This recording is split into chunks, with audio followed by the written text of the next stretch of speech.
తాకట్లో ఉన్న బంగారాన్ని విడిపించలేక వడ్డీల మీద వడ్డీలు కడుతూ ఇబ్బంది పడుతున్నారా? అయితే ఇప్పుడే సంప్రదించండి శివ గోల్డ్ కంపెనీ. మీ నమ్మకానికి మా హామీ శివ గోల్డ్ కంపెనీ.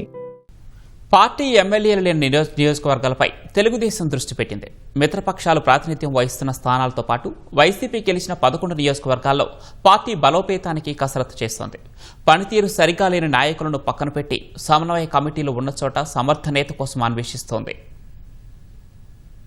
రాష్ట్రంలో తెలుగుదేశం ఎమ్మెల్యేలు లేని అసెంబ్లీ నియోజకవర్గాలు 40 ఉన్నాయి. మిత్రపక్షాలు జనసేనకు 21 చోట్ల, బీజేపీకి 8 చోట్ల ఎమ్మెల్యేలు ఉన్నారు. మరో 11 నియోజకవర్గాల్లో వైసీపీ ఎమ్మెల్యేలు ప్రాతినిధ్యం వహిస్తున్నారు. వైసీపీ ఎమ్మెల్యేలు ఉన్న చోట ఢీ అంటే ఢీ అనే నియోజకవర్గ ఇన్ఛార్జీలు ఉండాలన్నది పార్టీ అధినేత అభిప్రాయం. జనసేన, బీజేపీ ఎమ్మెల్యేలు ఉన్న స్థానాల్లో అందరితో సమన్వయం చేసుకునే ఇన్ఛార్జి ఉండాలని భావిస్తున్నారు. ఆయా నియోజకవర్గాల్లో కొన్ని చోట్ల ఇన్ఛార్జీలు ఉండగా కొన్ని చోట్ల సమన్వయ కమిటీలు చేస్తున్నాయి. సరిగ్గా పనిచేయని మిత్రపక్షాలతో అనవసర వివాదాలు పెట్టుకునే వారిపై చంద్రబాబు కఠినంగా వ్యవహరిస్తున్నారు. ఈ అంశంపై ఇప్పటికే జిల్లా ఇన్ఛార్జి మంత్రులు, జోనల్ కోఆర్డినేటర్లతో సమీక్ష చేశారు. ఆశించని స్థాయిలో పనిచేయని కడప జిల్లా బద్వేల్ ఇన్ఛార్జి రితేష్ రెడ్డిని చంద్రబాబు తప్పించారు. దివంగత వీరారెడ్డి కుటుంబానికి పార్టీలో తగిన ప్రాధాన్యం ఇస్తామనే హామీతో రితేష్ ను పక్కనబెట్టారు. కొత్త ఇన్ఛార్జిగా డీసీసీబీ చైర్మన్ మంచూరి సూర్యనారాయణ రెడ్డిని నియమించారు. కాకినాడ రూరల్ ఇన్ఛార్జి బాధ్యతలు